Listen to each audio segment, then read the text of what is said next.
Actual में plant kingdom क्या है।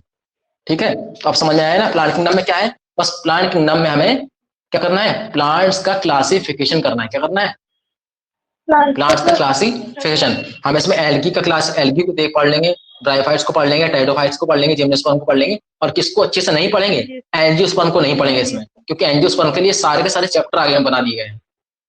ठीक है, चलो तो अब करते हैं शुरू, ध्यान से अच्छे से करते हैं। क्या लिखता है, लिखता है कि in the previous chapter we looked at the broad classification of living organism. वही चीज देखिए जो मैं बताना चाह रहा हूँ। हमने ब्रॉड क्लासिफिकेशन पढ़ा था किसका, आर एच विटेकर का। आर एच विटेकर कब आए थे, 1969 में इन्होंने अपना क्लासिफिकेशन दिया था। ठीक है, 1969। अब पता नहीं क्लासिफिकेशन का डेट है ये या इनका डेट ऑफ बर्थ है, मुझे पता नहीं है। आई थिंक ये इनका क्लासिफिकेशन का डेट होगा, कब इन्हें क्लासिफिकेशन दिया ये, क्योंकि डेट ऑफ बर्थ तो थोड़े से पहले हुआ है इसकी, क्योंकि इससे पहले तो हमारा भारत है ना, इंडिया का क्या होगा, फ्रीडम मूवमेंट चला था, हम लोग इंडिपेंडेंट हो गए थे। इसका मतलब ये टाइम पीरियड इससे पहले का होगा, ये इनका ये इस ईयर में उन्होंने अपना क्लासिफिकेशन दिया होगा, डेट ऑफ बर्थ इनकी और पहले की होगी। क्योंकि अगर इसमें ये पैदा हुए होते तो अभी हमारे आसपास घूम रहे होते, जिंदा होते ना।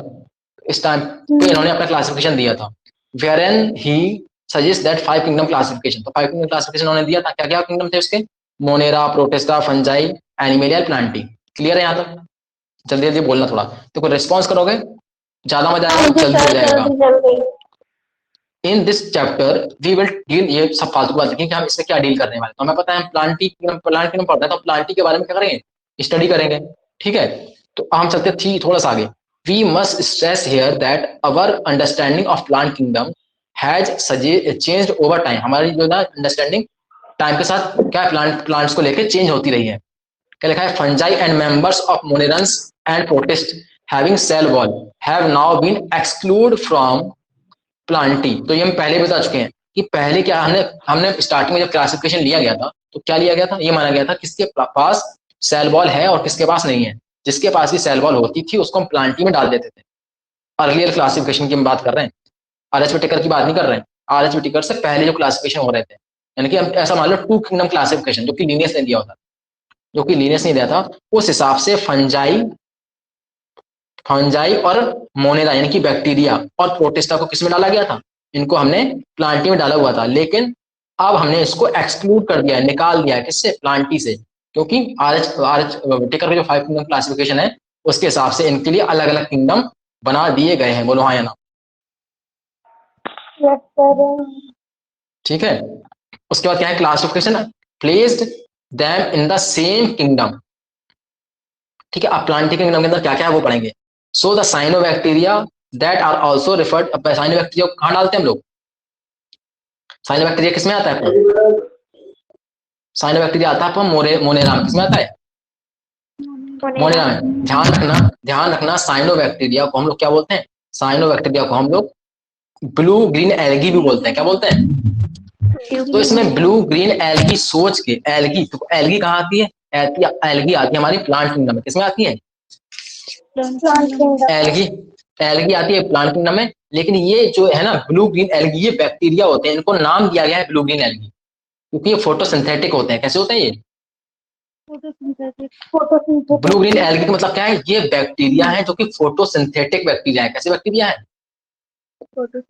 फोटोसिंथेटिक है बैक्टीरिया। अगर बैक्टीरिया है तो ये कहाँ रहेंगे, मोनेरा के अंदर। लेकिन नाम सुन के कंफ्यूज मत हो जाना, वो पूछ लेगा कि ब्लू ग्रीन एल्गी किसके अंदर आते हैं, किंगडम प्लांटी में आते हैं या फिर मोनेरा में आते हैं। तो तुम्हें पता होना चाहिए, एल्गी लग जाने से कोई एल्गी नहीं बन जाता। समझ रहे हो ना, नहीं समझ रहे हो, तो ब्लू ग्रीन एल्गी क्या है, ये साइनोबैक्टीरिया होते हैं। क्या होते हैं, तो वही चीज लिखिए कि blue green algae are not algae anymore, ये अब एल्गी नहीं है। ठीक है, in this chapter we will describe algae, bryophyte, pteridophyte, gymnosperm, angiosperm under plantae. तो ये हमें पढ़ना है। तो इनमें से हम किन किन को डिटेल में पढ़ेंगे, जल्दी बताओ इस चैप्टर के अंदर।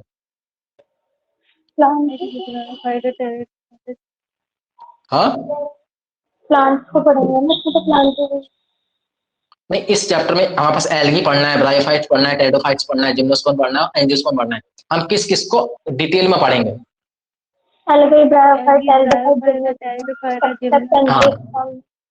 जिम्नोस्पर्म तक हम डिटेल में पढ़ेंगे और इन सबके लिए हम चैप्टर पे डिपेंडेंट रहेंगे। जैसे हमें एंजियोस्पर्म का, एंजियोस्पर्म में पढ़ना है क्या, रिप्रोडक्शन पढ़ना है, तो उसका एंजियोस्पर्म क्या करते हैं, एंजियोस्पर्म में सेक्सुअल रिप्रोडक्शन करते हैं, क्या करते हैं, सेक्सुअल रिप्रोडक्शन। तो उसके लिए चैप्टर बना हुआ है, अगर हमें एंजियोस्पर्म का रिप्रोडक्शन पढ़ना है तो हम क्या चैप्टर क्या खोलेंगे, चैप्टर खोलेंगे sexual reproduction in flowering plant, उसको पढ़ लेंगे तो हमें एंजियोस्पर्म में कौन सा कैसा रिप्रोडक्शन कैसे होता है वो हमें वहां से पता चल जाएगा। अगर हमें पता करना है कि एंजियोस्पर्म में किस टाइप से फोटोसिंथेसिस होती है तो उसके लिए हम कौन सा चैप्टर खोलेंगे, चैप्टर हम जाएंगे तुरंत खोलेंगे कौन सा अपना, फोटोसिंथेसिस इन हायर प्लांट्स, है चैप्टर, उसमें पढ़ेंगे हमें समझ आ जाएगा। हम रेस्पिरेशन हमें समझ रहे हैं एंजियोस्पर्म का तो हम उस चैप्टर को खोलेंगे उसमें रेस्पिरेशन समझ लेंगे। ठीक है चीज, ठीक है। तो let us look at classification within angiosperm to that influenced the classification system. अब देखो ध्यान से, the earliest system of classification use only gross superficial morphological characters.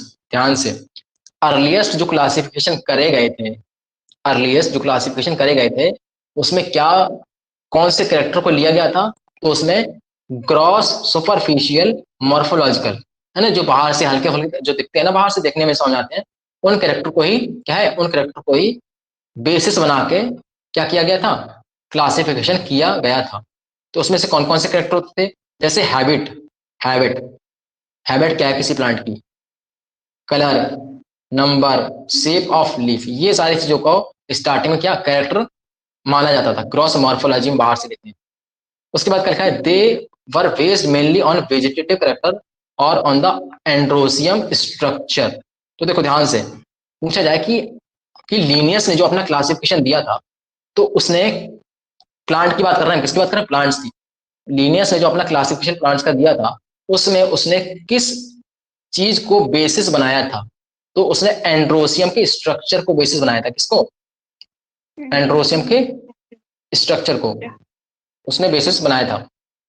ठीक है, तो उसके लिए नाम, एक नाम आता है कि उसने 21 या 23 शायद बनाए थे, ग्रुप बनाए थे, ठीक है, एंड्रोसियम वाले। तो वो तुम्हें सिलेबस में पूछा तो तुमसे नहीं जाएगा कि कितने बनाए थे। एक को उसने ये माना था कि जिसके पास एक एंड्रोसियम, ऐसा करके कि एक स्टेमिना है, दो स्टेमिना है, तीन स्टेमिना है, ऐसा करके कितने स्टेमिना है, तो उस हिसाब से चीजें बनाई थी। तुम्हारे सिलेबस में नहीं आएगा, बस इतना आएगा कि लीनियस ने कौन सा, मतलब लीनियस का जो क्लासिफिकेशन प्लांट का दिया था उसमें उसने कौन से स्ट्रक्चर को, कौन सा क्रॉस मॉर्फोलॉजिकल स्ट्रक्चर को लिया था, तो उसने एंड्रोसियम के स्ट्रक्चर को लिया था। और एंड्रोसियम क्या है, एंड्रोसियम मेल सेक्स ऑर्गन है, क्या है, जल्दी से बोलो, मेल सेक्स ऑर्गन। अच्छा एक चीज और बताओ, जो ग्रोस मॉर्फोलॉजिकल कैरेक्टर लिए हैं, क्या इनको हम वेजिटेटिव कैरेक्टर बोल सकते, नहीं बोल सकते, ये वेजिटेटिव कैरेक्टर ही है बाहर के ना। और इसके अलावा एक जो एंड्रोसियम है ये थोड़ा सा सेक्सुअल कैरेक्टर है, हालांकि हालांकि हम उसके अंदर की बात नहीं कर रहे हैं, हम एंड्रोसियम के नंबर की बात कर रहे हैं, किसकी, नंबर की। यहाँ पे जो स्ट्रक्चर की बात कर रहा है वो एंड्रोसियम के नंबर, कितने एंड्रोसियम है, कितने एंड्रोसियम है उसकी, एक ना मोनेंड्रिया, डाइएंड्रिया, है ना, इस तरीके से उसने क्लासिफिकेशन करा था। उसने बोला था कि जिसके पास एक एंड्रोसियम है उसको बोलते हैं मोनेंड्रिया, जिसके पास दो है डायएंड्रिया, ट्राइएंड्रिया, ऐसे करके उसने बनाए थे 21 शायद बनाए थे ग्रुप। जिसके अंदर स्टेम नहीं होता है एंड्रोसियम, है ना, उसको कुछ और नाम देता है, ऐसी क्या बोलते हैं, नॉन एंड्रिया करके शायद। ठीक है, उतना पूछा नहीं जाएगा, जितना पूछा जाएगा उतना मैंने बता दिया। उसके बाद क्या लिखा है, सच सिस्टम वर आर्टिफिशियल, कुछ सिस्टम कैसे थे, आर्टिफिशियल थे, they separate the closely related species since they were based on few characteristics. Also, the artificial system gave equal weightage to vegetative and sexual character. तो देखो artificial का मतलब क्या है, हमने बाहर से किसी चीज को देख लिया और हमने उसके बेसिस पे क्या कर दिया, हमने उसको क्लासिफिकेशन कर दिया। तो इसमें प्रॉब्लम पता है क्या है, हम इसमें जैसे इसने क्या करा, इसने एंड्रोसियम के नंबर को देख लिया तो उसने उस वही इंपोर्टेंस एंड्रोसियम को दे दी और वही इंपोर्टेंस इसने इसके क्या बोलते हैं, लीव्स को, इसकी स्टेम को, इसके है ना फ्लावर की शेप को, कलर साइज को दे दिया। तो इस आर्टिफिशियल सिस्टम का मतलब क्या है कि हम कुछ कैरेक्टर देखेंगे बाहर से और उन कैरेक्टर के बेसिस पे क्या कर देंगे, हम क्लासिफिकेशन कर देंगे। तो इसमें प्रॉब्लम ये थी कि ये वेजिटेटिव कैरेक्टर को और सेक्सुअल कैरेक्टर को, दोनों कैरेक्टर को ही इक्वल वेटेज देता है, क्या देता है, इक्वल वेटेज देता है। अभी हम एक चीज और पढ़ेंगे जिसको हम बोलते हैं न्यूमेरिकल टेक्सोनॉमी। क्या बोलते हैं, न्यूमेरिकल टेक्सोनॉमी। तो ध्यान रखना, न्यूमेरिकल टेक्सोनॉमी में भी हम क्या करते हैं, वेजिटेटिव, मतलब कोई सा भी कैरेक्टर हो, कोई सा भी कैरेक्टर ले लो, हर कैरेक्टर को इक्वल इंपोर्टेंस दिया जाता है। क्या दिया जाता है? इक्वल इंपोर्टेंस दिया जाता है, किसी को ज्यादा किसी को कम नहीं दिया जाता। जबकि वैसे होना क्या चाहिए, होना ये चाहिए कि हमें सेक्सुअल कैरेक्टर को ज्यादा इंपोर्टेंस देना चाहिए और वेजिटेटिव को कम। समझना। अब इसका यहाँ से असर्शन और रीजन वाला क्वेश्चन बन सकता है, सोच के देखो कैसे। अगर हम वेजिटेटिव को ज्यादा इंपोर्टेंस देंगे तो इन्वायरमेंट चेंज होने की वजह से क्या हो जाता है, इन्वायरमेंट चेंज होने की वजह से बाहर का जो वेजिटेटिव कैरेक्टर है वो चेंज हो जाते हैं। क्या हो जाते हैं? वेजिटेटिव कैरेक्टर बाहर के चेंज हो जाते हैं। इसका एक एग्जांपल मिलता है हमारे पास बटर कप का। किसका? बटर कप का। हम एक चैप्टर पढ़ेंगे आगे चल के, शायद इस साल क्वेश्चन भी आया था उससे, बायोलॉजी में बटर कप से क्वेश्चन आया था। एक प्लास्टिसिटी नाम का एक टॉपिक है, याद है थोड़ा सा? प्लास्टिसिटी, प्लांट इकोलॉजी में, प्लांट इकोलॉजी है ना। तो उसमें तुम देखते हैं ना कि पानी में अगर एक पत्ती, एक लीफ अगर पानी में पाई जाती है तो उसका शेप साइज अलग हो जाता है, और वो और कहीं पाई जाती है तो अलग हो जाता है। यानी कि क्या एनवायरनमेंट का इफेक्ट उस पर पड़ता है, नहीं पड़ता है? और एनवायरनमेंट का इफेक्ट पड़ने से क्या वेजिटेटिव कैरेक्टर चेंज हो सकते हैं, नहीं हो सकते हैं? हो सकते हैं ना। तो क्या हमें क्लासिफिकेशन में वेजिटेटिव कैरेक्टर को इक्वल इंपोर्टेंस देनी चाहिए या नहीं देनी चाहिए? तो हमें नहीं देनी चाहिए। अरे बदल जाते हैं वो। और एक आदमी है जो कि यहाँ पे है अलग है, कहीं और जाता है तो दूसरा हो जाता है, तो उसको हम दो तरीके से कैसे उसका क्लासिफिकेशन कर देंगे, ये चीज समझो। एक ही तरीके से क्लासिफिकेशन होना चाहिए ना। एक आदमी को एक ही क्लास में डालोगे तो नहीं डालोगे। तो हमने देखा एक आदमी है तब यहाँ था, तो हमने इसको यहाँ देख के हमने एक क्लास में डाल दिया, पता चला यही आदमी है दूसरी जगह पे मिला, सेम चीज है, सेम चीज है, उसका सब कुछ सेम है, लेकिन मौसम बदल गया, मौसम बदलने की वजह से उसके वो देखने में अजीब सा लग रहा है, लेकिन अंदर से वो सेम ही आदमी है। तो उसका उसको बाहर से देख के फिर दूसरी जगह नहीं डाल देंगे। तो ये अच्छी बात है, गलत बात है? बोलो। गलत बात है। तो उस हिसाब से क्या है, तो हमें वेजिटेटिव कैरेक्टर को उतना इंपोर्टेंस नहीं देना चाहिए। बट आर्टिफिशियल में क्या है, आर्टिफिशियल में जो हम जिनमें हम क्या होता है बाहर से देख के क्लासिफिकेशन करते हैं, उसमें हम वेजिटेटिव को और सेक्सुअल को दोनों को इक्वल इंपोर्टेंस देते हैं, इक्वल वेटेज देते हैं। बोलो हाँ लिखा है कि नहीं लिखा है? देखो ध्यान से, याद रहेगा नहीं रहेगा? पेपर में आएगा कि artificial system gave equal weightage to vegetative and sexual character. बोलो हाँ या ना? याद रखना इसको। आगे चलते हैं। This is not acceptable. क्या लिखा है? This is not acceptable. Nasruddin साहब नहीं बोलते हैं ये एक्सेप्टेबल नहीं है, वो वाला। This is not acceptable since we know that often the vegetative characters are more easily affected by environment. बोलो हाँ या ना? है ना? तो ये ऐसा हमें नहीं करना चाहिए। तो क्या कहता है, as against this natural classification system develop. इसके बाद क्या हुआ, इसकी वजह से, क्योंकि हम बार बार आर्टिफिशियल में क्या कर रहे थे, आर्टिफिशियल में वेजिटेटिव कैरेक्टर को इंपोर्टेंस ज्यादा, मतलब इक्वल वेटेज दे रहे थे सेक्सुअल जैसी। देखो सेक्सुअल कैरेक्टर तो बदलेगा नहीं किसी का। ऐसा तो थोड़ी ना कि कोई ठंडक में बैठा है तो वो आज आदमी बन गया और कहीं सर्दी लगी तो वो फीमेल बन जाएगा। सेक्सुअल कैरेक्टर तो बदलेगा, सेक्सुअल कैरेक्टर जैसा है वो वैसे ही रहेगा। यानी कि सेक्सुअल कैरेक्टर इन्वायरमेंट से अफेक्ट नहीं होते, लेकिन वेजिटेटिव कैरेक्टर, बताया ना अभी, अभी तुम प्लास्टिसिटी वाला टॉपिक पढ़ना तो तुम्हें उसमें पता चलेगा, लीफ का शेप बिल्कुल बदल जाता है। पानी में लीफ में बिल्कुल कुछ नहीं होता, जैसी बात पानी के बाहर आती है तो उस पर बहुत सारी पत्तियां होती हैं, पानी में जाने पर उसकी पत्तियां मतलब शायद वैसी हो जाती है हल्की सी। तो उसके बाद क्या हुआ कि natural system of classification develop हुआ। क्या हुआ? Natural system of classification develop हुआ। और ये किस पे था? ये बेस्ड था नेचुरल अफिनिटीज पे। किस पे? Natural affinity.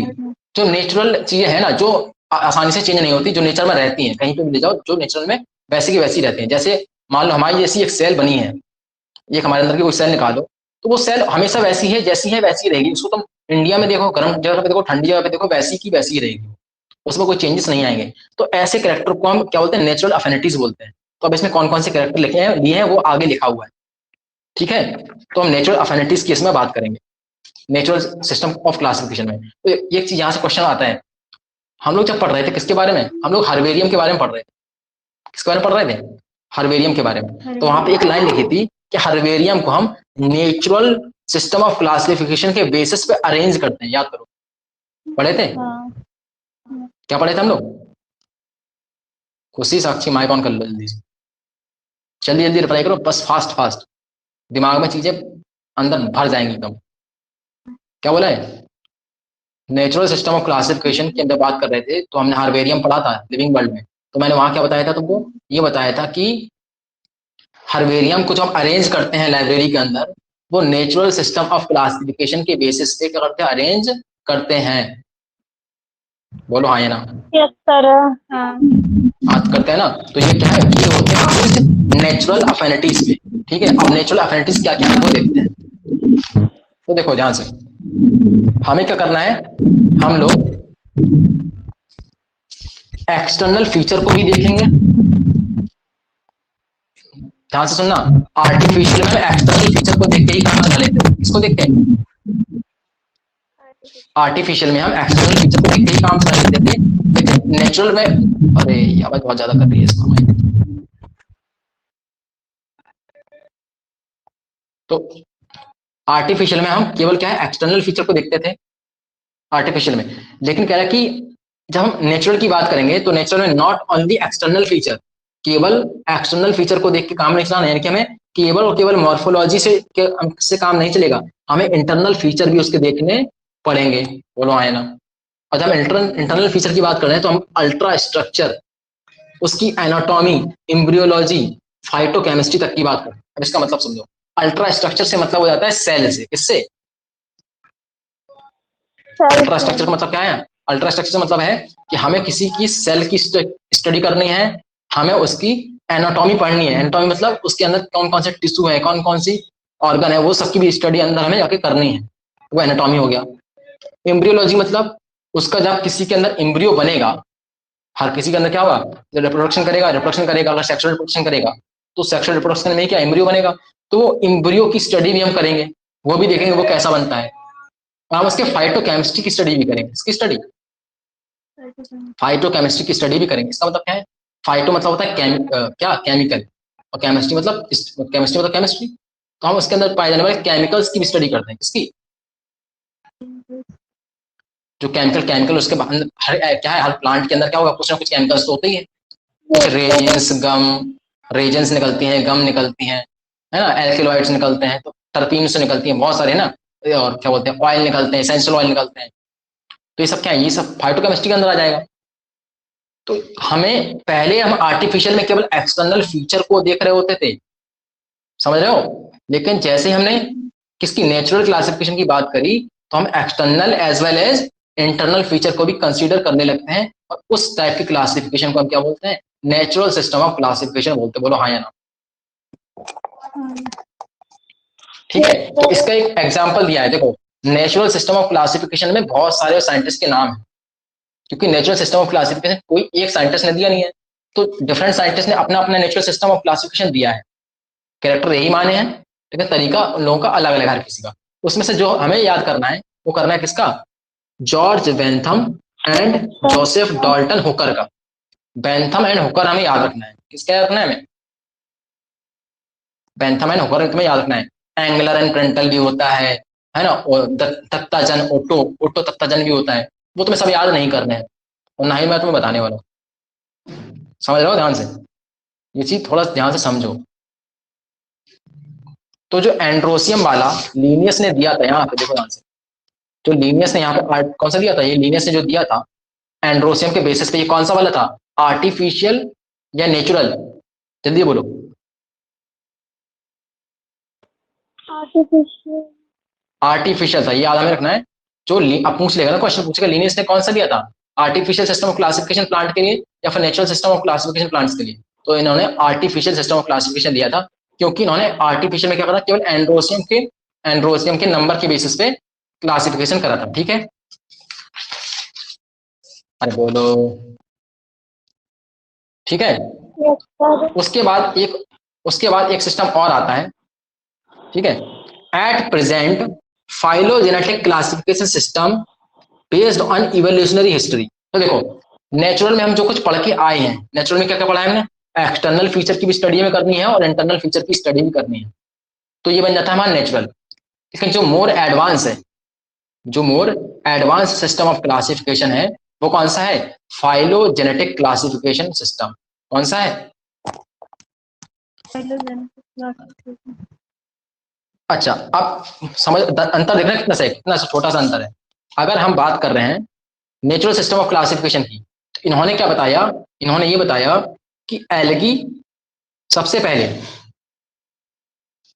कौन आई धरती पे, इनके हिसाब से प्लांट्स की बात कर रहे हैं, एल्गी आई, उसके बाद कौन आया, उसके बाद ब्रायोफाइट्स आए, ठीक है, उसके बाद कौन आया, उसके बाद टेरिडोफाइट्स आए, और उसके बाद इन्होंने ये बताया उसके बाद कौन आए, नेचुरल बताता है, नेचुरल बात कहते हैं कि उसके बाद एंजियोस्पर्म आया और उसके बाद जिम्नोस्पर्म आए। नहीं ये मैंने गलत बता दिया, ऐसा नहीं, पहले जिम्नोस्पर्म आया उसके बाद कौन आया, एंजियोस्पर्म आया, ये बताया था। बट एंजियोस्पर्म में ना लिख के, सुनने ध्यान से, एंजियोस्पर्म को चेंज करके, एंजियोस्पर्म को ऐसे ना लिख के उन्होंने लिख दिया कि पहले मोनोकॉट आए, कौन आए पहले, और बाद में डाइकॉट आई। इतनी सी गलती कर दी, कितनी सी गलती कर दी, इतनी सी गलती। एक्चुअल में जो एडवांस प्लांट्स में सबसे एडवांस जो है ना, वो कौन है, मोनोकॉट्स। कौन है, मोनोकॉट्स सबसे एडवांस प्लांट होते हैं। मोनोकॉट्स क्या है, सबसे एडवांस प्लांट। तो सोच के देखो ऑर्डर क्या होना चाहिए था, सबसे पहले तो एल्गी आई, सही बात, कोई दिक्कत नहीं, सबसे पहले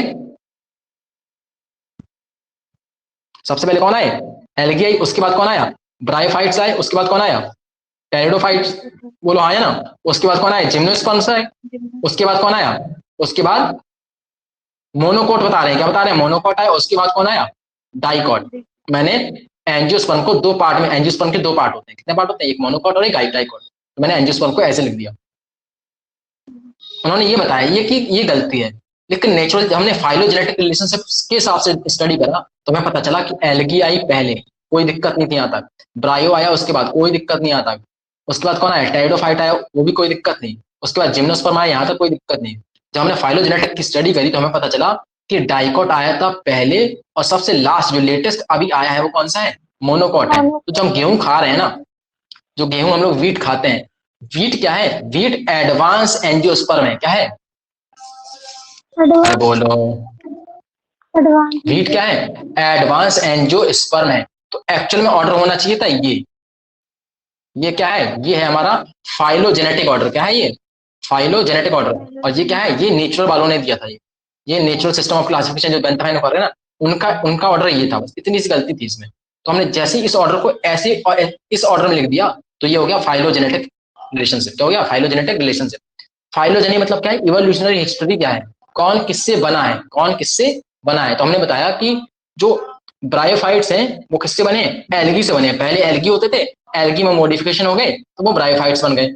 उसके हमने क्या कहा, ब्रायोफाइट्स में मॉडिफिकेशन हो गए तो वो टेरिडोफाइट बन गए, टेरिडोफाइट्स में मॉडिफिकेशन हो गए तो क्या बन गए, जिम्नोस्पर्म बन गए, जिम्नोस्पर्म में और मॉडिफिकेशन हुए तो वो डाइकॉट बन गए, डाइकॉट में मॉडिफिकेशन हुए तो वो मोनोकॉट्स बन गए। तो समझ आया, बात नहीं आई, आ रही बात, समझ नहीं आ रही, आ रही ना। तो फाइलोजेनेटिक रिलेशनशिप में क्या फर्क है, फाइलोजेनेटिक रिलेशनशिप में हमने अगर मतलब हमने क्या करा, हमने प्लांट्स की क्लासेस को या प्लांट्स को उनके इवोल्यूशनरी हिस्ट्री के ऑर्डर में, सही करेक्ट ऑर्डर में अगर हमने लिख दिया तो उस क्लासिफिकेशन को हम क्या कहते हैं, फाइलोजेनेटिक सिस्टम ऑफ क्लासिफिकेशन कहते हैं। बाकी ध्यान से सुनना, तो फाइलोजेनेटिक क्लासिफिकेशन में कौन कौन से कैरेक्टर को तुम लोगे, उसमें एक्सटर्नल फीचर लोगे या नहीं लोगे, लेंगे, इंटरनल फीचर लेंगे या नहीं लेंगे, लेंगे, और उसमें साथ में क्या ऐड कर देंगे, ये एक नई चीज और कर देंगे, क्या, evolutionary relationship.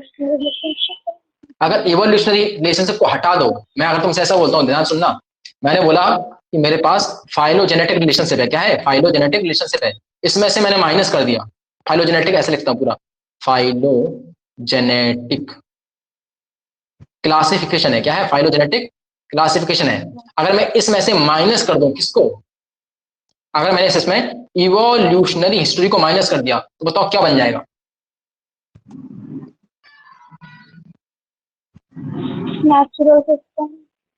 Natural system of classification बन जाएगा। क्या बन जाएगा, नेचुरल सिस्टम ऑफ क्लासिफिकेशन। समझ आ रही ना बात। तो क्वेश्चन ये बन सकता है, नहीं बन सकता है, बन सकता है ना।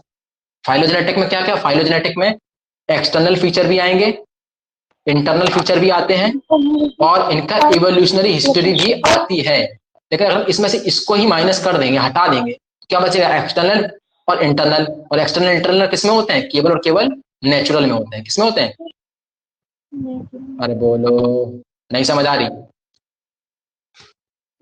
आ रही ना चीजें समझ। हाँ सर आ गई। चलो अब चलते हैं थोड़ा सा आगे।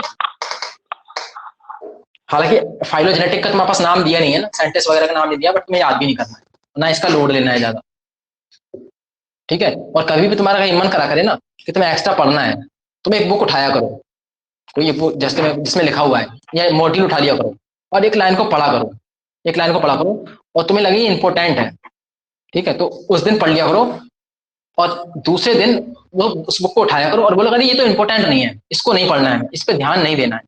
वो ऑटोमेटिक तुम्हारे दिमाग में चली जाएगी। जिस चीज को तुम मना करोगे ना, वो दिमाग उसको याद कर लेता है, और जिस चीज को याद करने की कोशिश करो, दिमाग उसको याद करने की कोशिश नहीं करता है, उसको भुलाने की कोशिश करता है।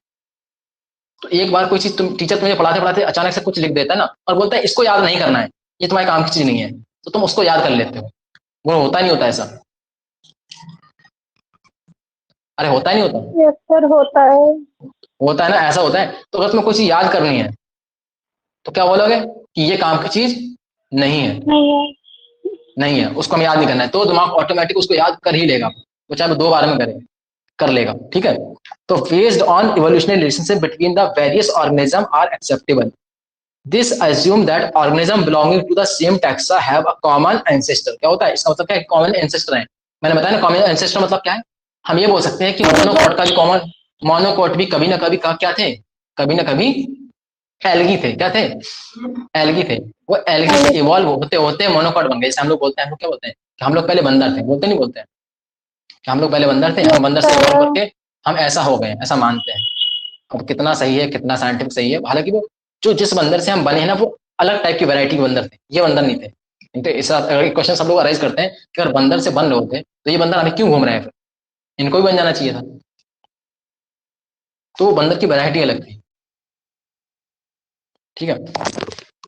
तो अब चलो आगे देखते हैं। We now use information from any other sources to help resolve difficulty in classification, ठीक है। इससे क्लासिफिकेशन की जो डिफिकल्टी है उसमें हेल्प, मतलब उसको रिजॉल्व करने में आसानी हो जाती है। हमें ये पता चल जाता है कि कौन किससे आया है, तो उसको इंपॉर्टेंस उतनी ज्यादा देते हैं।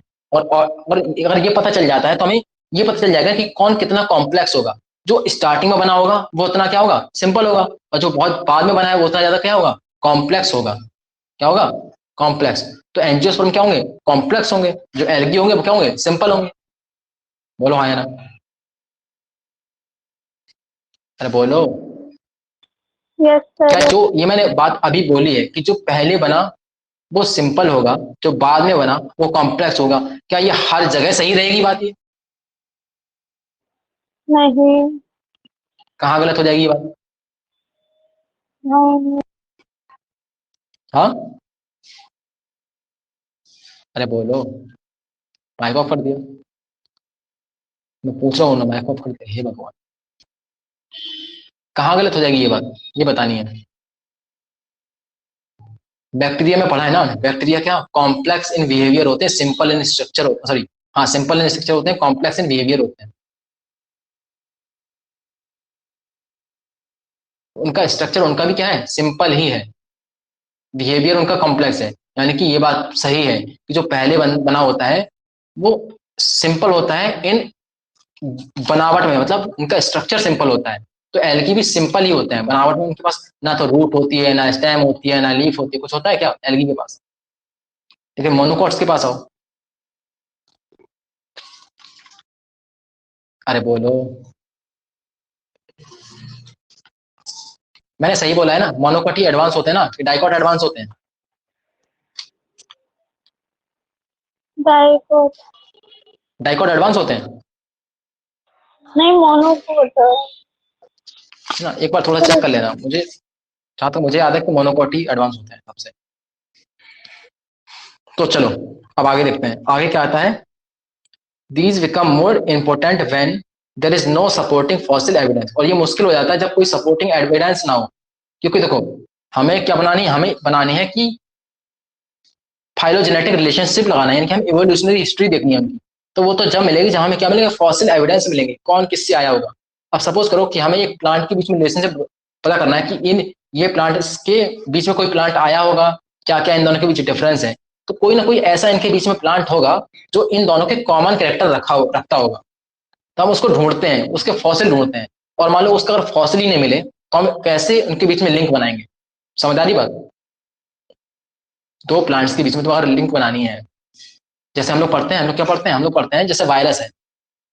वायरस क्या होता है? लिविंग एंड नॉन लिविंग के बीच की लिंक होती है, कनेक्टिंग लिंक। क्यों होती है? क्योंकि जब वो लिविंग बॉडी के अंदर जाता है तो वो एज अ लिविंग बिहेव करता है, तो अगर लिविंग बॉडी के बाहर जाता है तो as a non living behave करता है।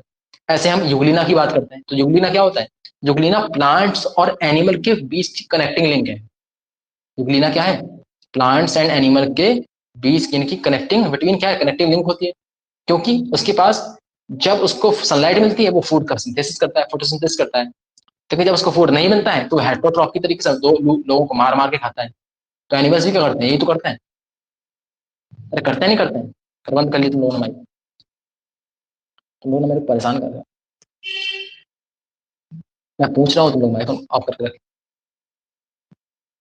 ऑन करो जल्दी से दोनों लोग माइक।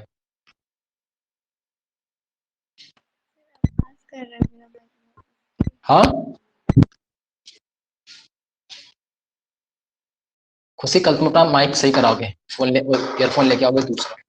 साक्षी ऑन करो जल्दी से। ठीक है, उसके बाद क्या है? न्यूमेरिकल टैक्सोनॉमी की हम बात करते हैं। तो न्यूमेरिकल टैक्सोनॉमी क्या है? इसमें हम हर कैरेक्टर को क्या देते हैं? एक कोड देते हैं। क्या देते हैं? एक नंबर देते हैं। क्या देते हैं? नंबर या कोड दे देते हैं। और उस कोड, जैसे मान लो हमें किसी की लीव्स जो है ना, वो हमने अभी आगे जाके पढ़ेंगे लीफ के अरेंजमेंट को, तो हम पढ़ते हैं कि हमारे पास लीव्स पिन्नेटली और पामेटली टाइप की दो लीफ होती हैं। क्या होती है? Pinnately, palmately. तो मान लो हम इन दोनों को कोड दे दें। क्या देते हैं? कोड, कि जिस प्लांट के पास भी पिन्नेटली लीफ है उसको हम P1 बोलेंगे, और जिसके पास पामेटली लीफ है उसको हम P2 बोलेंगे। तो ऐसा कोड दे दिया हमने, कंप्यूटर में सेव कर दिया। तो हमें एक प्लांट हम ढूंढ के लाए, कहीं पे मिल गया, हम उसको लेके आए, हमने उसको देखा, हमें देखा उसकी जो लीव्स है ना वो पिन्नेटली टाइप की हैं। तो हम उसमें डालेंगे P1। तो अब जैसे ही P1 डालेंगे, क्योंकि कोड हमें पता होगा, और उसमें जैसे ही डालेंगे तो मतलब हम उसमें सॉरी पिन्नेटली डाल देंगे, तो कोड वर्ड करके हमें ये बता देगा कौन सी क्लास में किस जगह पे ये है ना मिलेगा। तो हम उसके जैसे ही हमें जितनी करेक्टर हमें दिख रहे हैं, हम उन करेक्टर को टाइप करेंगे, कोड अंदर उसके अंदर है सेव कर रखे तुमने, इस कोड के लिए ये चीज है। तुम उसके जैसे करेक्टर डालोगे, कोड वर्ड करके तुम्हें आराम से बता देगा कि किस क्लास से बिलोंग करता है या किस जगह पे इसको रखा गया है, किसके जैसा ये रिजेंबल करता है, सबसे नियर में इसका कौन है जिससे रिजेंबल करता है, या ऐसा कोई पहले से जिसकी ऐसा मतलब ये ऐसा तो नहीं है जिसकी पहले से डिस्कवरी हो रखी है। अगर तुम बिल्कुल जैसे तुमने कैरेक्टर डाले हैं और बिल्कुल एज इट इज कैरेक्टर वाला कुछ सेव कर रखा है बिल्कुल पहले से ही, देखने में भी सब कुछ सेम सेम है, इसका मतलब तुमने वही चीज लिया है जो कि पहले से मिल चुकी है, नई चीज कुछ नहीं लाए हो। तो इस तरीके से क्या करते हैं, हम हर एक कैरेक्टर को एक नंबर या कोड दे देते हैं। ठीक है, और कैसे? ऑल ऑब्जर्वेबल कैरेक्टर, जो कि हमें ऑब्जर्व हो जाए। ठीक है, उनको एक नंबर दे देते हैं, और उसके लिए क्या करना पड़ता है? हमें कंप्यूटर का यूज करना पड़ता है। क्या करना पड़ता है? कंप्यूटर का यूज। तो इसको हम बोलते हैं बायो इन्फॉर्मेटिक्स बोलते हैं। क्या बोलते हैं? ब्रांच, जो साइंस मतलब बायोलॉजी की ब्रांच होती है, बायो इन्फॉर्मेटिक्स। इन्फॉर्मेटिक्स मतलब क्या आ गया? कंप्यूटर सिस्टम आ गया, और बायो मतलब हो गया लिविंग। तो हम लिविंग स्टडी यानी कि बायोलॉजी की स्टडी के लिए हम कंप्यूटर का हेल्प ले रहे हैं, तो उसको हम बोलते हैं बायो इन्फॉर्मेटिक्स। अरे बोलो हाँ या ना जल्दी से, बोल ही नहीं रहे हो तुम लोग। Hello, yes sir. क्या कर रहे थे? ठीक है, तो हमने क्या कर दिया? कोड दे दिया, हमने कोड दे दिया, एक डाटा है ना, कोड दे दिया, नंबर दे दिया कैरेक्टर्स को, और उस बेसिस क्या हो गया? इशारा हो गया। तो कह रहा है कि assign to all the character and the data and then proceed. उसके बाद प्रोसीड करते हैं तो हम हमें चीजें आगे मिलने लगती हैं। तो इस तरीके से एक चीज होती है न्यूमेरिकल टैक्सोनॉमी। तो ये चीज तुम्हें याद रहेगी। इसमें क्या रखना है? कुछ याद नहीं रखना है। इसमें कंप्यूटर की हेल्प लेते हैं हम लोग करने के लिए। इसमें ऑल ऑब्जर्वेबल कैरेक्टर को हम क्या देते हैं? एक नंबर या कोड असाइन करते हैं। ठीक है, तो बहुत सारा डाटा हो जाता है, उसके बाद वो प्रोसीड अंदर करता रहता है। उसके बाद एक ब्रांच होती है साइटोटैक्सोनॉमी, और एक होती है कीमोटैक्सोनॉमी। समझना ध्यान से। साइटोटैक्सोनॉमी में क्या करते हैं? तो क्या लिख रहा है कि in this way each character is given equal importance. ध्यान से देखना, जो हम न्यूमेरिकल टैक्सोनॉमी की बात कर रहे हैं उसकी लाइन लिखिए कि न्यूमेरिकल टैक्सोनॉमी में क्या है? हम हर कैरेक्टर को इक्वल इंपोर्टेंस देते हैं। क्या देते हैं? Given equal importance to each character. जितने भी कैरेक्टर के हम ऑब्जर्वेबल कैरेक्टर लेंगे, हर किसी को इक्वल इंपोर्टेंस दे रहे हैं। हम ये तो नहीं बोल रहे कि नहीं, अच्छा ये इसकी लीफ पिनेटली है, इसको कुछ स्पेशल हम देंगे ये, और सब इसकी मतलब अगर किसी के पास पिनेटली लीफ है तो वो हायर रैंक पे आएगा। ऐसा कोई हायर रैंक और ये लोअर रैंक इसमें डिसाइड नहीं कर रखी है, हमने बस हर कैरेक्टर को एक नंबर असाइन कर रखा है और वो इक्वल इंपॉर्टेंस है सबके लिए। ठीक है, अब बात करते हैं साइटोटैक्सोनॉमी की और कीमोटैक्सोनॉमी की। तो साइटोटैक्सोनॉमी क्या करते हैं हम लोग, साइटोलॉजिकल इंफॉर्मेशन, क्रोमोसोम का नंबर, क्रोमोसोम का स्ट्रक्चर और उसके बिहेवियर की स्टडी करते हैं। और कीमोटैक्सोनॉमी में हम उसके अंदर पाए जाने वाले केमिकल कॉन्स्टिट्यूएंट, रेजिन, गम, एसेंशियल ऑयल्स, एल्केलॉइड्स, फ्लेवेनॉइड्स, ये सारे केमिकल प्लांट से जो निकलते हैं ना, उनकी स्टडी हम किसमें करते हैं, कीमोटैक्सोनॉमी करते हैं। तो इसका मतलब समझो, अगर हम केमिकल की स्टडी करके किसी का क्लासिफिकेशन कर रहे हैं, जैसे हम ऑपियोइड, ओपियम समझते हो, ओपियम चरस गांजा जहां से मिलते हैं, वैसे वाले, तो इन सबसे प्लांट, ऐसे प्लांट्स होते हैं जिनसे क्या है, ये सारी चीजें केमिकल मिलते हैं जो कि नशीले पदार्थ होते हैं। तो इन सब प्लांट्स को हम एक क्लास में डालेंगे क्योंकि इनसे एल्केलॉइड्स या ऐसी चीजें मिली हैं जो कि ऐसी हैं जो कि एक तरीके से क्या बोलते हैं इसको, अरे क्या बोलते हैं उसको, नशा कर देने वाले को, नार्कोटिक, कैसे, नार्कोटिक ड्रग्स वगैरह जिससे मिलती हैं, तो उसको हम एक क्लास में डालेंगे। समझ रहे हो, कुछ ऐसे होते हैं जो सेंट यानी कि इसेंशियल ऑयल्स देते हैं, इसेंशियल ऑयल्स देते हैं, उनको एक अलग क्लास में डालेंगे। तो हम क्या है, केमिकल्स जो मिल रहे हैं ना किसी प्लांट से, उनकी स्टडी करके, तो किस किस से सेम सेम टाइप के केमिकल्स मिल रहे हैं, हम कैटेगरी में आते हैं कि एल्केलॉइड्स है, फ्लेवोनॉइड्स है, टर्पीन्स है, ऐसे केमिकल का टाइप होते हैं जो मैंने एमएससी में पढ़े हैं। तो इन सभी हम देखते हैं किस किस प्लांट से कौन सी चीज, कौन सी क्लास की चीज निकल रही है, उस क्लास में उसको डाल देते हैं। हमने देखा कि ये प्लांट्स हैं, इनसे हर, इससे प्लांट से भी टर्पीन्स निकल रही है, इस प्लांट से भी टर्पीन्स निकल रही है, इस प्लांट से भी टर्पीन्स निकल रही है, हमने उठाकर उनको एक क्लास में डाल दिया। समझ में आ रही बात। तो इस तरीके से हम क्या करते हैं, केमिकल बिहेवियर, केमिकल कॉन्स्टिट्यूएंट उसके अंदर के क्या है, केमिकल कॉन्स्टिट्यूएंट कौन कौन से केमिकल उसके प्लांट्स के अंदर पाए जाते हैं, उसके बेसिस पे हमारे हम क्लास में किसी प्लांट्स को अगर क्लासीफाई करते हैं तो उसको क्या बोलते हैं, कीमोटैक्सोनॉमी बोलते हैं। साइटोटैक्सोनॉमी क्या है, हम ये देखते हैं कि साइटोलॉजिकल इन्फॉर्मेशन क्या है, एक सेल के पास क्या क्या इन्फॉर्मेशन है, उसके अंदर कितने क्रोमोसोम के नंबर हैं, क्या स्ट्रक्चर है क्रोमोसोम का, क्या बिहेवियर है क्रोमोसोम्स का, उन सबके बेसिस पर हम क्लासिफिकेशन करते हैं तो उसको हम क्या बोलते हैं, साइटोटैक्सोनॉमी बोलते हैं। बोलो इतनी बात समझ आई कि नहीं आई। एक क्वेश्चन पूछा जा सकता है तुम लोगों से यहाँ पे, ध्यान से सुनो, माइक ऑन करो पहले जल्दी से, कि बताओ अगर हमारे पास डीएनए है, तो डीएनए की स्टडी करके हम अगर किसी का क्लासिफिकेशन कर रहे हैं तो उसको हम साइटोटैक्सोनॉमी के अंडर लेंगे या फिर हम कीमोटैक्सोनॉमी के अंडर लेंगे, जल्दी से बोलो। क्या सर? मैंने बोला अगर हम डीएनए को बेसिस बना रहे हैं क्लासिफिकेशन का, तो उसको हम साइटोटैक्सोनॉमी के अंडर लेंगे या फिर हम कीमोटैक्सोनॉमी के अंडर लेंगे। साइटोटैक्सोनॉमी। नहीं, ये गलत हो जाएगा, ये मेरे को बताना था तुमको। हम डीएनए, डीएनए एक तरीके से क्या है, डीएनए केमिकल हो गया, क्या हो गया, डीऑक्सीराइबो न्यूक्लिक एसिड, केमिकल हो गया, नहीं हो गया ये पूरा। तो अगर केमिकल, एक हम केमिकल की स्टडी कर रहे हैं कि कौन सा बेस है, कौन कौन सी, ये सब स्टडी कर रहे हैं, है ना, डीएनए सेगमेंट की स्टडी करके हम क्लासिफिकेशन कर रहे हैं, तो वो केमिकल हो गया। और केमिकल की स्टडी करके अगर हम किसी का क्लासिफिकेशन करेंगे तो वो क्या है, किसके अंदर आएगा, कीमोटैक्सोनॉमी के अंदर। कीमो मतलब होता है ये केमिकल। नहीं समझ आया, आई ना बस समझ। Yes sir. क्या कह रही है ये,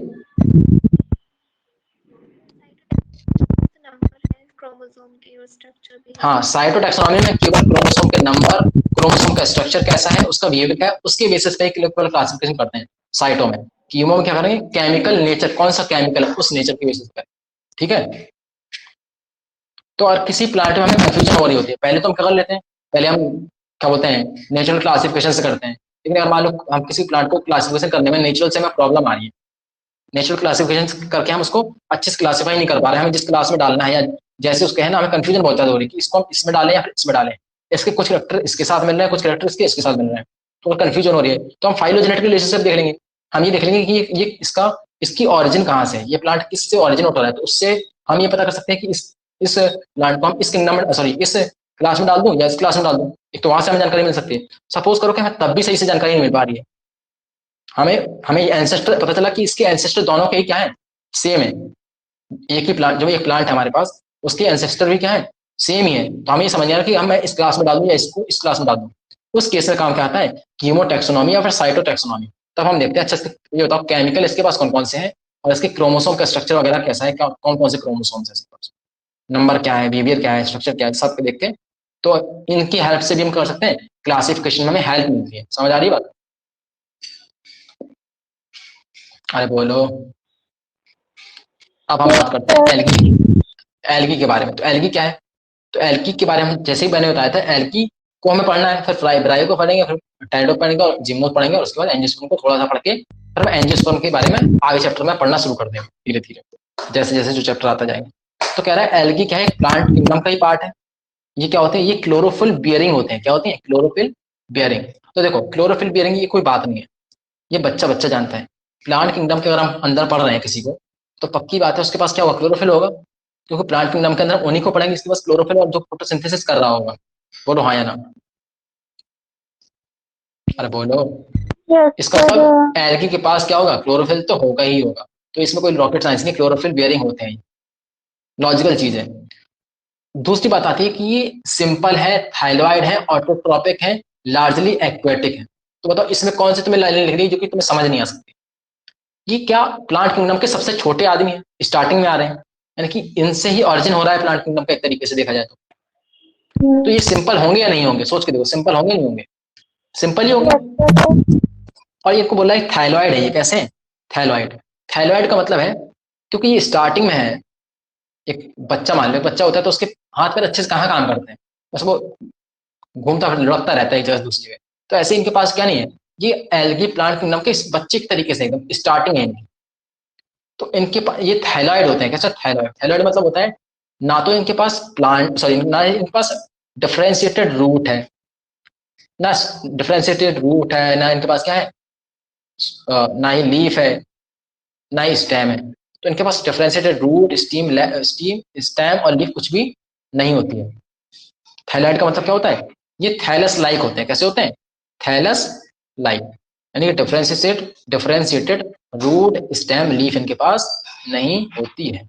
बताओ हाँ या ना? नहीं समझ आ रही बात? समझ आ रही है बात? अच्छा। उसके बाद ऑटोट्रॉपिक है, ये समझने में क्या 4 साल लगे? बताओ एलगी ऑटोट्रॉपिक है, ये समझने में तो 4 साल लगेगा। सिंपल सी बात है, अगर क्लोरोफिल है किसी के पास तो ऑटोट्रॉपिक तो होगा ही होगा। और अगर ये पूछ लिया जाए ऑटोट्रॉपिक में भी कौन सा ऑटोट्रॉपिक होगा, कीमो ऑटोट्रॉपिक या फोटो ऑटोट्रॉपिक, तो क्या बोलोगे? अरे बोलो।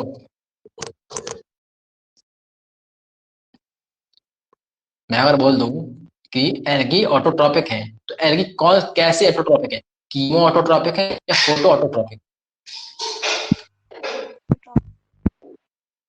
हाँ, फोटोट्रॉपिक। फोटो ऑटोट्रॉपिक है। और ये लार्जली एक्वेटिक होते हैं। कैसे होते हैं, लार्जली एक्वेटिक। ये स्टार्टिंग में आ रहे हैं, स्टार्टिंग में अगर आ रहे हैं तो लार्जली एक्वेटिक ही होंगे। क्यों होंगे, क्योंकि इनको अपने रिप्रोडक्शन को करना पड़ेगा। इनके पास हाई एडवांस अच्छा वाला रिप्रोडक्शन तो होगा नहीं, ये वो वाला कर रहे हैं, कौन सा वाला, पॉलिनेशन हो या इनके पास गैमेट वैमेट वैसे बन रहे हो, सिंपल रिप्रोडक्शन करेंगे। तो उसके लिए इनको क्या चाहिए, पानी चाहिए। इस अक्सर टाइप का रिप्रोडक्शन करेंगे, टूट के टूट टोड़े इनके गिर जाएंगे, है ना, फ्रेगमेंटेशन हो रहा होगा, ये सारी चीजें इसमें चल रही होंगी। उसके लिए क्या चाहिए, इनको पानी चाहिए। क्या चाहिए, तो ये पानी में यानी एक्वेटिक होते हैं। यानी कैसे होते हैं, एक्वेटिक होते हैं। कोई रॉकेट साइंस इसमें? दूसरी बात है एक्वेटिक में भी 2 तरीके हो सकते हैं, फ्रेश वाटर भी हो सकते हैं और ये मराइन वाटर भी हो सकते हैं। अच्छा वो निकल गई, ये क्लास में है साक्षी, निकल गई ना? अच्छा, तो ये समझ में आया कि ये कैसे होते हैं, एक्वेटिक होते हैं। अच्छा अगली चीज क्या है, they occur in a variety of other habitat.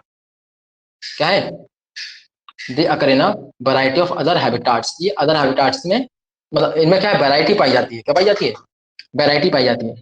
ये मॉइस्ट स्टोन पे, गीली हुई स्टोन पे, पत्थरों पे भी पाए जाते हैं। तो ये तो एलगी तुमने देखी हो घर पे, मैंने बताया था ना, घर पे भी एलगी लग जाती है बरसात के सीजन में, सीढ़ियों पे लग जाती है, खुली सीढ़ियां हैं तो, है ना, कहीं पर पानी जमा होता रहता है बहुत ज्यादा तो वहां पे एलगी लग जाती है, देखा होगा, पत्थरों पे। इस तरीके से ये मॉइस्ट स्टोन पे, गीली जगह पे, सॉइल में, वुड पे ये लग जाती है एलगी। ठीक है, सम ऑफ देम ऑल्सो कर एसोसिएशन, तो ये भी हम पढ़ के आए हैं। एसोसिएशन। एल्गी कह रहा है कि लाइकेन बना है, तो हम लाइकेन के बारे में क्या पढ़ के आए कि जब फंजाई के साथ में एल्गी होती थी। जब हम देखो यही चीज जब हम फंजाई पढ़ रहे थे तो फंजाई में हम क्या बोल रहे थे कि अगर किसी फंजाई के साथ एल्गी आ जाती है तो लाइकेन बनता है। अब यहाँ पे हम क्या बोले कि अगर किसी एल्गी के साथ में फंजाई आ जाएगी तो लाइकेन। बात तो एक ही है ना, एल्गी के साथ फंजाई आ जाए, फंजाई के साथ एल्गी आ जाए, बनेगा तो लाइकेन ही, तो लाइकेन बनाते हैं। तो ये कौन सा एसोसिएशन होता है, ये हम पढ़ के आए, ये सिम्बायोटिक एसोसिएशन होता है। कैसा होता है, सिम एसोसिएशन। और एक होता है एनिमल्स के साथ में एसोसिएशन एल्गी का, इसको हम बोलते हैं स्लॉथ बियर। क्या बोलते हैं, स्लॉथ बियर। स्लॉथ बियर एक क्या होता है, बियर होता है, एक जानवर होता है, एनिमल होता है। तो उस केस में क्या होता है कि एनिमल के ऊपर, एक एनिमल के ऊपर एल्गी जाके ग्रो कर जाती है, एक एनिमल के ऊपर एल्गी जाके क्या कर जाती है, एल्गी जाके ग्रो कर जाती है। तो उससे क्या होता है, एल्गी, वो एनिमल चलता फिरता रहता है, तो उसको फोटोसिंथेसिस में यानी कि सनलाइट मिलती रहती है, और भी बहुत सारी चीजें ना, प्रेडेटर से है ना बचा रहता है। तो इस तरीके की चीजें एनिमल की वजह से इसको हेल्प मिलती है। ठीक है, इस केस में हालांकि होता क्या है कि इस एनिमल को छुपने की जगह मिल जाती है। एक तो बहुत आलसी जानवर होता है, क्या होता है ये जो स्लॉथ बियर है, वो क्या है, बहुत हद से ज्यादा आलसी आदमी होता है। इसके ऊपर आके एलगी जम जाती है और इसको कोई फर्क नहीं पड़ता। ठीक है, the form and size of algae is highly variable. तो देखो जो फॉर्म है और जो साइज है एल्गी का वो हाईली वेरिएबल है, यानी कि वेरी करता है, साइज भी वेरी करता है एल्गी का, और इसकी फॉर्म भी वेरी करती है। कह रहा है रेंजिंग फ्रॉम कॉलोनियल, एक एल्गी कॉलोनियल हो सकती है जैसे कि वॉलवॉक्स। तो पूछा जाएगा बताओ यहां से क्वेश्चन कौन सा आ गया, मैचिंग क्वेश्चन आया नहीं आया, दिख रहा है डाटा, डाटा देखा नहीं दिखा, और डाटा दिख गया तो क्वेश्चन मैचिंग आ गया। कैसे आ गया, एक कॉलोनियल एल्गी की बात कर रहा है, इसमें एग्जांपल क्या आएगा, कॉलोनियल एल्गी का एग्जांपल आएगा वॉलवॉक्स का। किसका, वॉलवॉक्स का। अब वॉलवॉक्स की कॉलोनी कैसे होती है, ये देखो, ये दिख रहा है, ये वॉलवॉक्स फुटबॉल की जैसी होती है, फुटबॉल की जैसी। और इसमें ये छोटी छोटी काली काली दिख रहा है ना, कि इनकी डॉटर न्यूक्लियाई है, डॉटर कॉलोनी है। क्या है, डॉटर कॉलोनी है। जैसे ये कॉलोनी है ना, ये डॉटर कॉलोनी बाद में बड़ी होगी, इतनी बड़ी कॉलोनी बना लेगी जैसे जैसी ये है। और ये बड़ी वाली दिख रहा है कॉलोनी, क्या है, पेरेंट कॉलोनी है। ये छोटी छोटी ये क्या है, डॉटर कॉलोनी है। हो सकता है कि पेपर में ऐसे एक स्ट्रक्चर बन के आ जाए और बीच में ऐसा काला काला कुछ दिख रहा हो, तो तुम समझ जाओगे ना ये क्या है बीच में काला काला, ये क्या है, ऐसी ही एक कॉलोनी है जैसी ये बनी है बड़ी सी फुटबॉल। ठीक है, देखो ध्यान से, बस थोड़ा सा एल्की रह गया तब, इस पैराग्राफ तक ही पढ़ा रहा हूँ बस, उसके बाद छोड़। उसके बाद क्या है, एल्गी हमारे पास फिलामेंटस भी हो सकती है। कैसी हो सकती है, फिलामेंटस। फिलामेंटस मतलब फिलामेंट की जैसी, फिलामेंट समझते हो ना, धागे की जैसी। एल्गी कैसी हो सकती है, धागे की जैसी भी हो सकती है, जैसे कि यूलोथ्रिक्स में या स्पायरोगायरा में। तो यूलोथ्रिक्स और स्पायरोगायरा कैसे हैं, यूलोथ्रिक्स और स्पायरोगायरा कैसे हैं, फिलामेंटस होते हैं। कैसे होते हैं, जूलोथ्रिक्स और स्पायरोगायरा कैसे होते हैं, फिलामेंटस होते हैं। तो देखो यहाँ पे ये रहा हमारे पास क्या, जूलोथ्रिक्स। क्या है ये, जूलोथ्रिक्स है। स्पायरोगायरा इसमें दिया नहीं गया है हमारे। ठीक है, तो बस ये देख लो, स्पायरोगायरा अगर देखना हो तो किसी बुक में देख लेना। तो ये रहा हमारे पास क्या, यूलोथ्रिक्स। तो याद रखना यूलोथ्रिक्स कैसा है, फिलामेंटस है। और ऐसे ही स्पायरोगायरा भी क्या होता है, फिलामेंटस होता है। फिलामेंट मतलब धागे के जैसा। ठीक है, और देखो ध्यान से, जो फिलामेंटस होते हैं ना, कैसे होते हैं, फिलामेंटस होते हैं, फिलामेंट के जैसे होते हैं। उनमें फ्रेगमेंटेशन के थ्रू एसेक्सुअल रिप्रोडक्शन होता है। किसके थ्रू, फ्रेगमेंटेशन के थ्रू क्या होता है, एसेक्सुअल रिप्रोडक्शन होता है। ठीक है, इसके अलावा क्या लिखा है, a few of the marine form, कुछ मैराइन फॉर्म, कुछ जो बड़ी क्या होते हैं, मराइन मतलब समुद्र में, जो समुद्र में पाई जाती हैं, मराइन एरिया में पाई जाती हैं, such as kelp, such as kelp, जैसे कि कैल्प क्या होते हैं, ये मैसिव प्लांट बॉडी बनाते हैं। क्या बनाते हैं, मैसिव प्लांट बॉडी। मतलब ऐसा समझो, कैल्प जो कि समुद्र में पाया जाता है, इसकी प्लांट बॉडी बहुत बड़ी होती है। क्या होती है, बहुत बड़ी। तो यहाँ पे बताना क्या चाह रहा है, इस पैराग्राफ में ये बताना चाह रहा है कि एक एल्गी बहुत बड़ी भी हो सकती है और बहुत छोटी भी। समझ आ रही बात, एक एल्गी क्या हो सकती है, बहुत बड़ी भी हो सकती है और बहुत छोटी भी हो सकती है। छोटी छोटी तो जैसे कि बॉल बॉक्स में कॉलोनी, कॉलोनी के फॉर्म में मिल सकता है, फिलामेंट के फॉर्म में मिल सकता है। और बहुत अगर ज्यादा साइज में बहुत अगर बड़ी चाहिए ना, जैसे कि कैल्प। कैल्प क्या होता है, कैल्प बहुत बड़ी एल्गी होती है। क्या होती है, बहुत बड़ी एल्गी होती है। ठीक है, समझ आया नहीं आया? मुझे पता है मैंने थोड़ा सा कम पढ़ा है, कम क्यों पढ़ा है, क्योंकि जो स्टार्टिंग में मुझे वो समझाना था, ये समझाना बहुत जरूरी था। ये सर समझ में आ गया तो बहुत सारी चीजें दिमाग में क्लियर हो गई कि हमें अच्छा बुक में ऐसी चीजें लिखनी है, ऐसे पढ़ना है। तो अब तुम्हें शायद थोड़ा सा समझ आया हो, इसलिए थोड़ा सा टाइम स्टार्टिंग में ज्यादा लग गया। तो ये समझ में आ गया पूरा स्टार्टिंग वाला खेल, कि एनसीईआरटी क्या कर रही है खेल, तो ये समझना बहुत जरूरी था। तो हमें एल्गी के बारे में हल्का हल्का पढ़ना है, राइटफाइड के बारे में हल्का हल्का पढ़ना है, टेरिडोफाइट के बारे में पढ़ना है, और इसके बारे में पढ़ना है। बाकी एंजियोस्पर्म के बारे में तो हम हर चैप्टर में पढ़ ही रहे हैं। जैसे कि हम सुबह क्या पढ़ते हैं, सेक्सुअल रिप्रोडक्शन फ्लावरिंग प्लांट पढ़ रहे हैं, वो किसके बारे में पढ़ रहे हैं, वो इस एंजियोस्पर्म के बारे में ही पढ़ रहे हैं। यानी कि हम क्या फ्लावरिंग प्लांट्स के बारे में पढ़ रहे हैं, नहीं पढ़ रहे हैं। तो एक तरीके से हम इस एंजियोस्पर्म का रिप्रोडक्शन पढ़ रहे हैं। क्या पढ़ रहे हैं? एंजियोस्पर्मिक प्लांट का हम रिप्रोडक्शन के बारे में पढ़ रहे हैं, कि ये कैसे रिप्रोडक्शन करते हैं। और इन सब का रिप्रोडक्शन तो हम अभी पढ़ लेंगे। जैसे एल्गी पढ़ेंगे तो एल्गी का यहीं पढ़ लेंगे इसी चैप्टर में। ब्रायोफाइट पढ़ेंगे तो उसका इसी में पढ़ लेंगे। टेरिडोफाइट पढ़ेंगे उसका भी इसी में पढ़ लेंगे। समझ में आ रही बात? जिम्नोस्पर्म पढ़ेंगे उसका भी इसी में पढ़ लेंगे। तो ये सारी चीजें इसी में पढ़ लेंगे। तो हमें ये चीज समझ में आनी चाहिए। इस वजह से थोड़ा टाइम ज्यादा लिए, लेकिन ये चीज में समझ में आ गई होगी। तो आज अब थे इतना ही, कल करेंगे इसके आगे। तो कल हम एल्गी को पूरा खत्म कर लेंगे हम लोग। ठीक है, कोई और डाउट? हाँ